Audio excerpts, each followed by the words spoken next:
So, hey, good morning. You didn't know I was here, did you? I just appeared when the lights came on. Uh, Someone got into the communion wine up in the technical booth. Thank you, guys. Welcome to everybody. We got a lot of people. Welcome if you're here. Thanks for showing up, wherever you came from Bothell or Tri-Cities, or the one of us from Portland. Good to have you guys here. Brewster, good to see you guys again. So glad that you are gathered. If you're watching this live right now somewhere on the World Wide Web, great to have you. If you're watching or listening to this later on in the week, thanks for tuning in. We're ending a series called This Is Us, and kind of our intent was twofold. We wanted to say, this is who we are as Real Life Church. So you can count on this is who we are, this is what we'll be. But we're also saying, this is us, this is who we are as people, as families, as community members, of what do we look like, what do we struggle with. So this is where we've been, and like Graham said that we say every week, our mission at Real Life is to help people who are far from God find real life in Christ. And we're very serious about that. In fact, whenever we find ourselves fading or leaning one direction or the other, that mission brings us back. It's the job of the elder board to keep track of the mission. If we start doing stuff that gets us off the mission, it's the job of the staff to plan, to program, to write curriculum, to keep us on that mission, and it's what we do. The three pillars we stand on to make sure that mission gets done are these. Sunday mornings is our big time that we program and we plan, we pick music, we pick sermons that will accomplish that goal. That we want people to show up on Sunday morning who don't necessarily like church or have had a bad experience with church. We want to be the church that unchurched people love to attend. And so that's why we do things a little bit differently.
And trying to get this right, and I'm going to share that with you.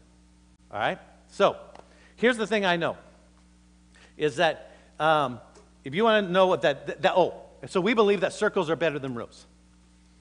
All right? We believe that gathering in a circle in a small group is better than meeting in rows. We like this. We think this is good. We think coming, participating, being in a band, rubbing shoulders with each other, learning, hearing God's word, that's all good stuff. All right? But we think it's better if you combine that with being in some kind of small group. So we think circles are better than rows. So the fact is, this is us. We are all drifters. All right? We have a tendency to drift. It's not like we decided to drift. It's just a slow fade. All right? That at some time, whatever thing is a priority in our life, or we decided that should be a good thing, life has a tendency to pull us away. We drift away from the good stuff in life. Isn't that the truth? Have you ever started an exercise program? And you're like, let's go, let's do this thing. And you never said, I'm stopping exercising. Or you started some kind of diet or different way of eating. And then pretty soon it's like, Or you decide you're going to be consistent getting up and doing this every morning, or you're going to make sure that you call that person whatever. And then somewhere along you find yourself not doing it anymore. This is one of my favorite stories. It's my wife's least favorite story. But in 1992, I was on a missions trip in Mexico with a bunch of youth group kids from California, and I picked up a little thing called hepatitis. Hepatitis is a horrible thing. it's only one way for the body to get rid of hepatitis. It's through, I'm not sure how to say it, explosive diarrhea. So that's the only way that happens, all right? So, and it's not just like, hey, I have to go to the bathroom. It's like, whoop. You don't have enough time to think that way, okay? And if that offends you, imagine me who had it, all right? Very offensive, all right? And I had it a long time. I ate something bad, and a couple kids on the trip, we all got hepatitis, all right? At one time in California, I weighed about 205 or so, and I got hepatitis, and I dropped down to about 175. Not a good diet plan, all right? Effective, all right, but not a good way to lose weight, all right? So in the midst of that, I was interviewing for a job up here in Manson, all right? So this whole thing's going on, and I take the job, and so I arrive in Manson, and I'm yellow, very, very skinny. I'm down to 175, all right? And it took me so long to recover from that. A few months after I lived here, and I don't even think it was 6 months, where I step on the scale, and I weigh 240. Now, not once did I say, hey, I would like to gain not just my weight back at 205, but I would love to put 35 pounds more on also. I never made that decision. In fact, when I was like 175, I was miserable, and I was running into the bathroom all the time. You can't really run. I thought, but at least look at all the weight I've lost. Now that I've lost this weight, I'm going to stay in shape. I'm going to be so fit. Thank you, hepatitis gods. All right, yay. But then what happened? I went from 175 to 240. That's like more than 40 pounds. All right, that's a lot of weight. How? I never decided to do that.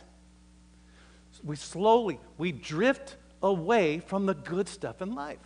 Because a lot of times the good stuff in life has a tendency to need a little discipline and need a little help. Most of the time the current of life takes us in the wrong direction. All right? If you want to establish good relationships, they just don't happen. You don't drift into a good relationship. You don't just drift into a good job. You just don't drift into good financial decisions. The good things in life take intention. And relationships, you don't just naturally have good relationships. I'll just naturally be myself. I won't work out. I won't give any attention to it. And we'll just have a great relationship. We'll have a great marriage. That never happens. It takes intention. And guess what? The same thing, if you want to connect with God, there's some intention involved with it. We don't naturally drift in the right direction, in good direction, in relationship with God. And listen, if you're not a church person or you're not yet a follower of Jesus, that's okay, because this still applies to you. You want good stuff in your life. You want good stuff for the people in your family. That takes intention, because our natural direction is to drift away from the best stuff for us. Whether it's a healthy marriage, your kids, overcoming bitterness, pursuing a relationship, diet, budgets, all that stuff, okay? So if we naturally drift in the wrong direction, then the most important thing is that we don't swim alone. Left all by ourselves, with no intention, we are going to drift in the wrong direction. So the thing we need most is to have at least someone that swims with us so we're not swimming alone. The key is not to swim alone, all right? And that's the power of connecting in groups. I'm going to try to convince you that all of us need to be in some kind of small group, some kind of connection, all right? Now, drifting's been going on a long time. The New Testament writers talked a lot about it. Jesus talked a lot about it. There's this kind of obscure book in the New Testament called Hebrews. We don't even know who wrote it. It was a letter written by somebody, and you would be guessing if you knew who wrote it, that wrote it to a bunch of Jewish people. And these Jewish people had decided they were going to follow Jesus. Jesus had been on the earth.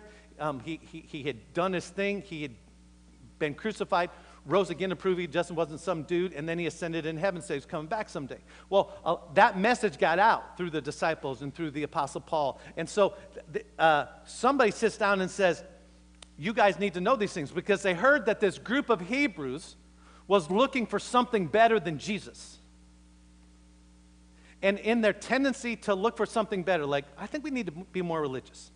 I think we need to follow some other gods that have a better idea. I think pursuing cash or wealth or fame would be better. And so this writer says, no, stop. There's nothing better than Jesus. And in the process of looking for something better, they started to fade away. So the writer sits down and writes a letter to these guys as a warning. And he says this, see to it, brothers and sisters, that none of you has a sinful, unbelieving heart that turns away from the living God. Listen, if you believe there was a living God, who in their right mind would turn away from a living God? Who would ever decide, yeah, God, forget you, I'm going to go my own way? Who would decide that on their own? Now listen, if you don't believe in God, okay. But if you believe there was a living God, why would anyone ever say, hey, I don't want that, I'm going to move my own direction? Who would do that? I would. I have. And if you were honest, probably you would say you have to. That you didn't just decide, wake up one morning and say, I don't believe in God anymore. But you so slowly made this decision and that decision, and you drifted, and life and your decisions took you in a direction that you never, ever intended on going. Regardless of how long you've gone to church, how long you've followed Jesus, if you've ever followed Jesus, it's our normal tendency. Most of us know exactly what I'm talking about. You turn away from the living God. Remember that one business trip you were on, or that one time in college? Maybe you're so stressed out you made this decision pretty soon. After a few weeks you woke up and it seemed like God was so far away. For some of us, maybe you had a run of good luck and it was like, man, God, you're blessing me so much, and then you started taking that for granted, and then you thought, God, oh man, I'm blessing myself so much, and then you slowly drifted away because you started looking at your stuff instead of God. Or maybe you had a run of bad luck, and one thing after another happened, and you thought, well, if there is a God, and I'm kind of doubting that right now because my life is in crumbling all around me, but if there is a God, he doesn't care about me. And so you didn't decide to give up on God, you just slowly faded away. I love this verse because it's not an individual command. There's stuff in the Bible that says, hey, you should do this. This is a group command. This is a y'all command. Y'all, sisters and brothers, y'all. You all need to see about each other. You ever heard that phrase? We use that in the South. I've only been to Louisiana 3 or 4 times, so I picked up some phrases there. Most of them you don't want to know. Y'all need to see about each other. This is a you all verse. You all should be checking up on each other. You all should be checking in with each other.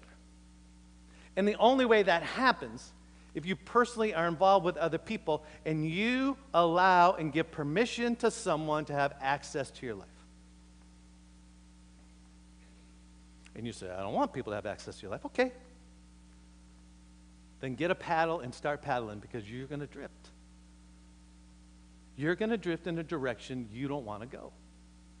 And as you sit here right now, half of you are like, I would never do that. I would never cheat on my wife. I would never steal from my business. I would never make a bad financial move. I would never lie to my friends. Of course you wouldn't. Of course you wouldn't. But you would drift that way. Now, maybe not you. God bless you. But I would.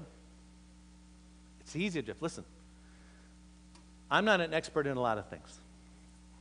But this I'm an expert in.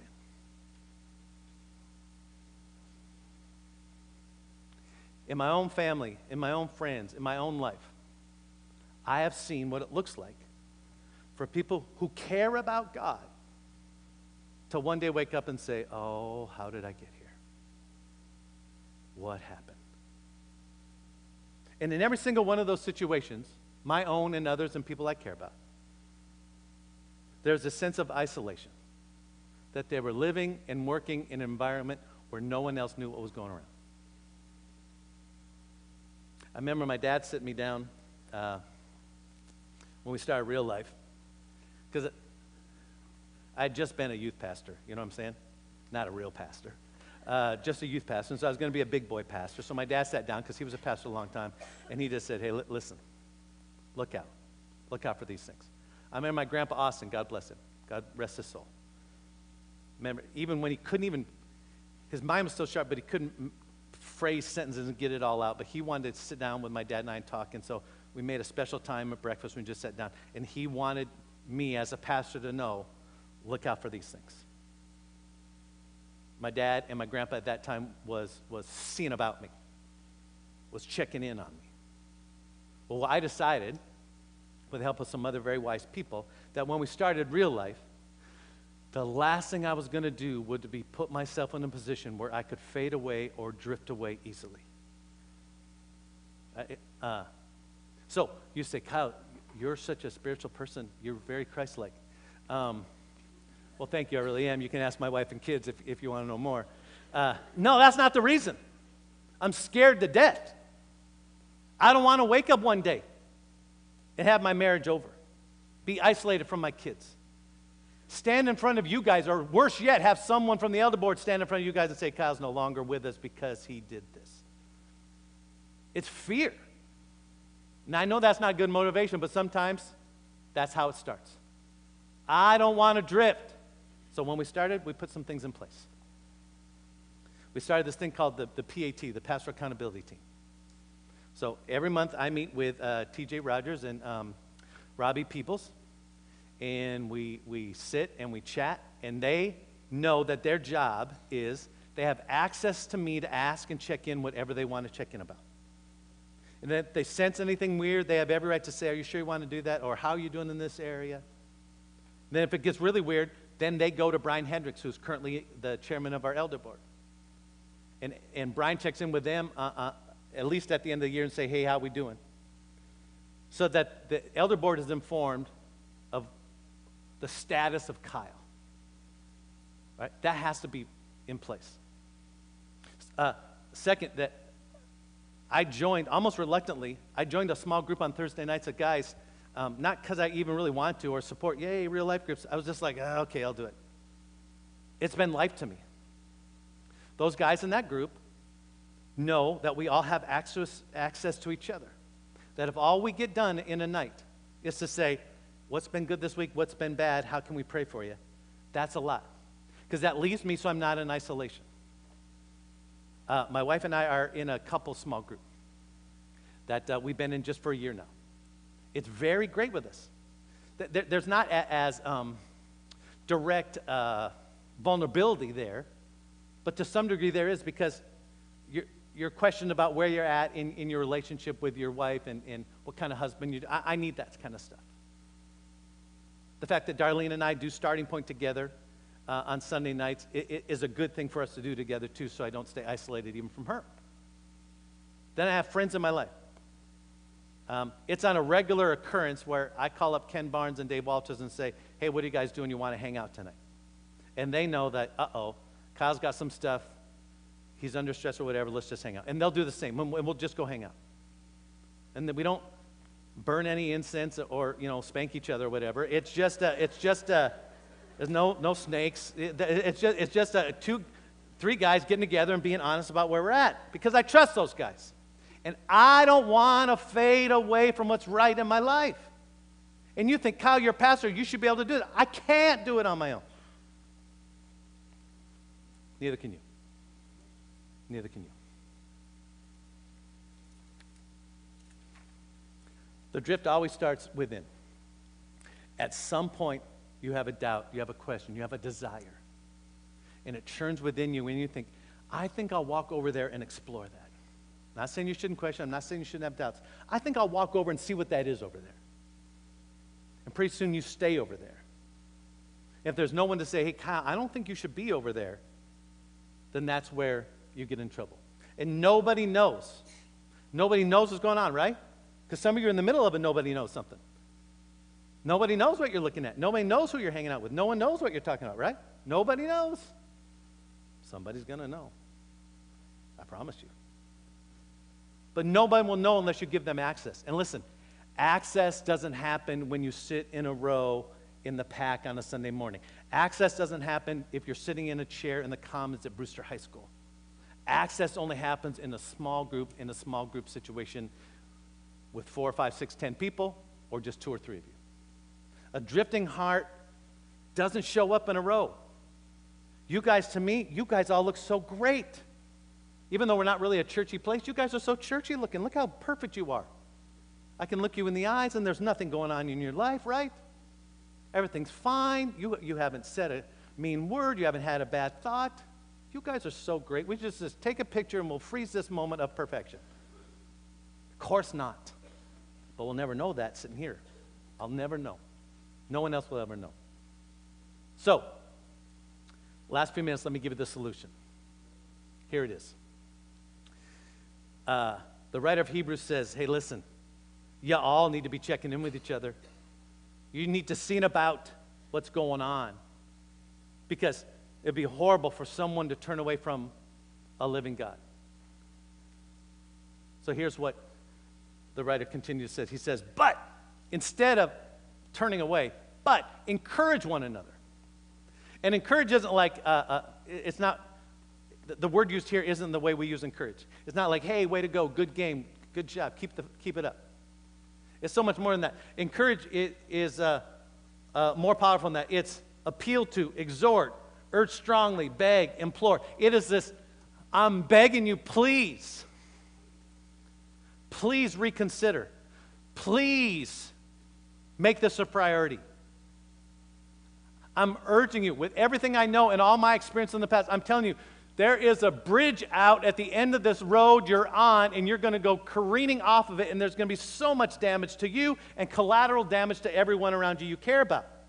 So please, I'm encouraging you. Please, I'm begging. And he goes on, but encourage one another daily as long as it's called today. Daily is a consistent, ongoing time where you get together and you give other people access to your life so that you don't naturally drift away.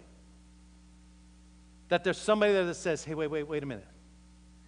Are you sure that's the best decision for you? Tell me more about that, because that has me very concerned. Now, of course, I'm not giving you all access to my life. I'm looking around, I don't even trust most of you. Well, you just don't give anybody access. You call up to Second Cup of Coffee on Cozy Radio and say, hey, I just want, the whole valley has access to my life. Ask me whatever you want.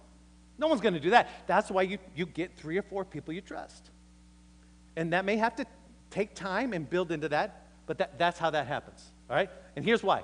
I encourage one another daily as long as it's called today, because so that none of you may be hardened by sin's deceitfulness. The dragging, the drifting, the slow fade of sin. We tend to look at sin as a noun. These are the sins you shouldn't do. Here's the 10 commandments. Here's the sins. The New Testament writers looked at sin personified, like sin was a person that was sneaking in, that was getting around inside your brain and inside your heart. That there's a motive and a method to sin's deceitfulness. That sin lives within us. And sin, and if you're not comfortable calling it sin, call it something else. The thing inside you that makes you want to do stuff you know is bad for you. And it makes us ask questions like this. Hey, I deserve this. Or I didn't have any choice. Who would blame me anyway? I have the right to be happy. And we start saying things that kind of make it okay to be in a bad place. The best defense against the deceitfulness of myself, the sin that's in me, or just my own self in making decisions. We is the best defense against the deceitfulness of you. Having someone else around us says, hey, Kyle. I read this the other day that my conscience, okay? My conscience is a good red light. A lot of times. My conscience says, like, hey, don't do that. And sometimes I push past it anyway. My conscience is a great yellow light that says, slow down, Hoss. I don't know that's a good place for you. But my conscience is not a good green light. When I put it to the floor and say, I'm doing this, I need other people in my life saying, are you sure you want to go that fast, that direction? So here's a good question. What are you telling yourself these days? When you talk to yourself, and everyone does, some of you talk out loud to yourself. Some of you have this inner voice going on. What are you telling yourself these days? in order to rationalize your behavior, you're like, I don't believe this God stuff anymore. I don't believe anybody. Really, evolution created us so to be with the same person our whole life and commit to them, it's really against nature. Why do we have to do this anyway? If you knew my wife, she always does this, you could not.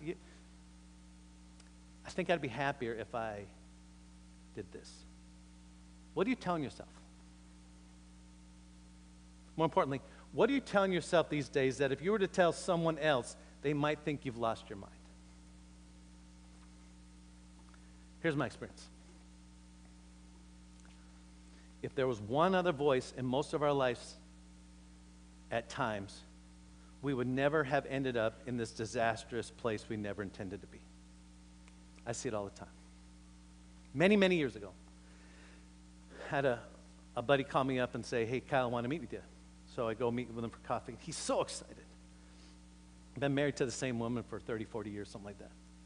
He's so excited. He sits down and he says, Kyle, I got great news. I have a girlfriend. I've been seeing her on the side, and I've fallen in love with her. And I finally found the love of my life, and I want you to help me how to tell my wife that it's over so that I can continue pursuing this girlfriend. Listen, he wasn't being a jerk. He was totally sincere, you guys. Totally sincere. That I found, this is it. This is it. So Kyle, can you help me? And I said, yeah, I can help you, bro. You ain't going to do that. In fact, we're going to call the girlfriend right now. And we're going to tell her it's over. And he's like, what? You don't think this is good? I'm in love. I'm happy for the first time in years. No. Because I know in this temporary happiness, there's complete destruction on the other side of it. So you want to call her? Here, give me your phone. I'll text it. You send it. And for months, we wrestled with ending that relationship and helping him move on. He had no idea he was in a bad place or he had drifted anywhere until my voice said, no. Listen to you guys, if you had one other voice, just one other voice, because most of the time what's going on is in your own secret little world you think no one else knows and maybe no one else does, or it's going on with one other person. One other voice that steps in and says, hey, I don't think that's a good idea. And bammo, come on, don't nod or everyone's going to know that you're not perfect. But when someone comes along and says, Kyle, are you sure that's a good idea? And I think, well, no, it's not. One other voice.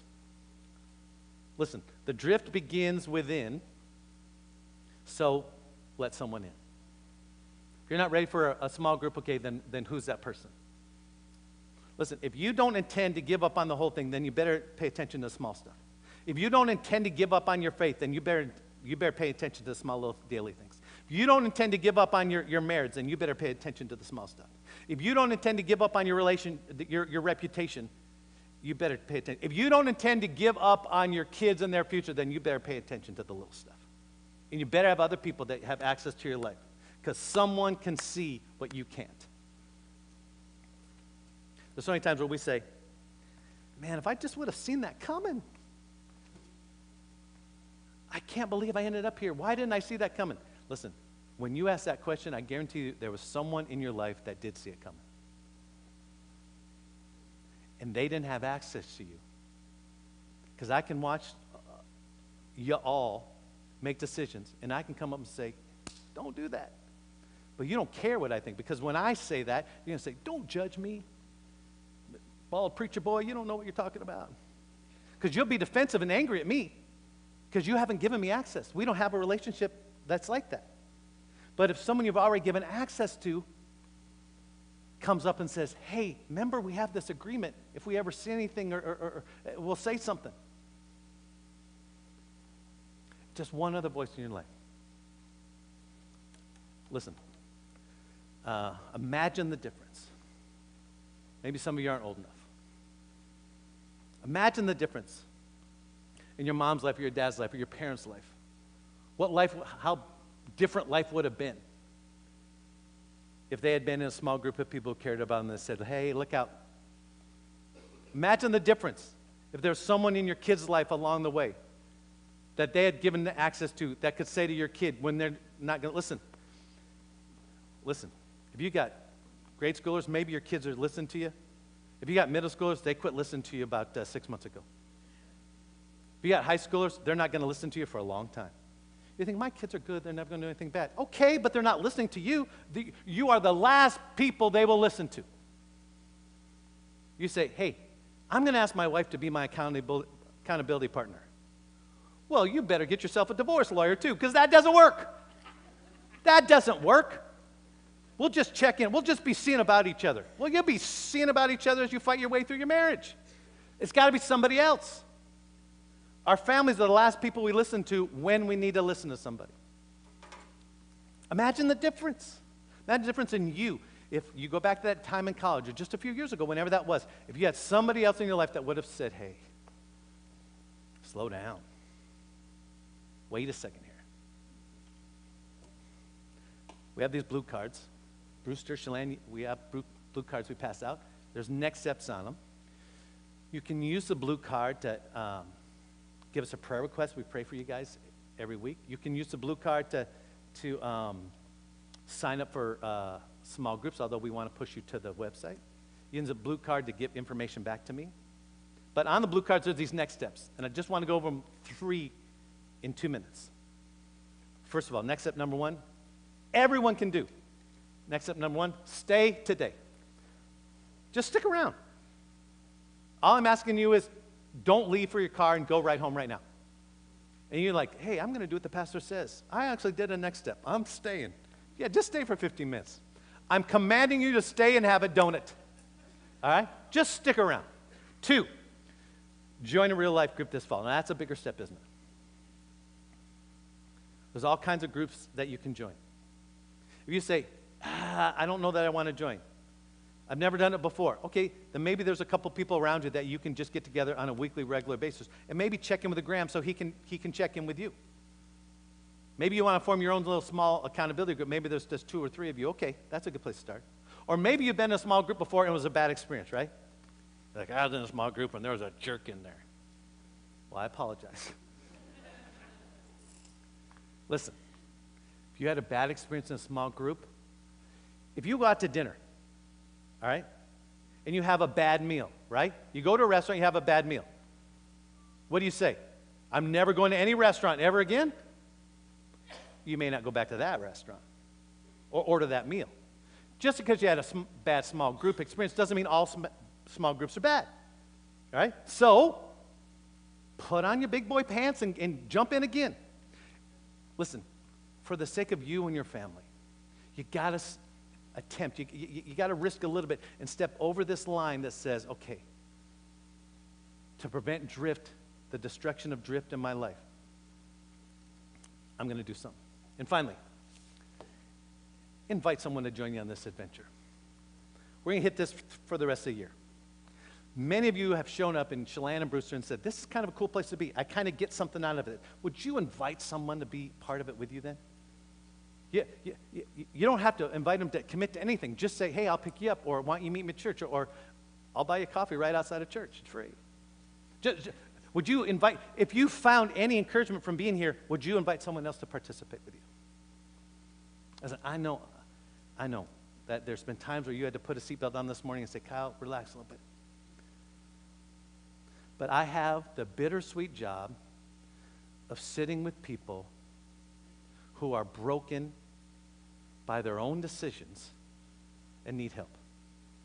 And if you are broken and you've made past decisions, or you're in the middle of current poor decisions, I'll talk with you, I'll help you, we'll love you anyway. There is no condition on you showing up or us caring about you.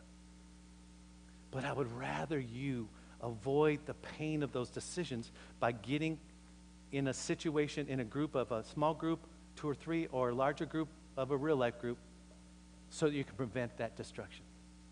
Because if you don't connect yourself, you will wreck yourself. I guarantee it. Let's pray. God, thanks. Thanks that you love us in spite of what we've done. You love us in the midst of what we're doing now. But God, you leave us too much. You love us too much to leave us that way. And so we ask that you would move into our hearts and minds and the lives of people around us, and that you would motivate us to be vulnerable enough to give people access to us so we don't make bad decisions in isolation. God, we need you. We need other people. We ask that you would motivate us towards the right direction, that the current of knowing you would pull us in a much better place. In Jesus' name I pray. Amen. Thanks so much for being here. Please, hey, listen, if you've got kids, just leave them back there. I say this every year. You can get your kids if you want, because a cult says don't go to your kids. Okay? We're not saying you can't have your kids. We're just saying leave them back there. Their teachers are ready to stay till 11:15. Leave them back there. I'll make an announcement outside. Have a donut. Check out the small groups. Enjoy each other. See you. Love you. Bye.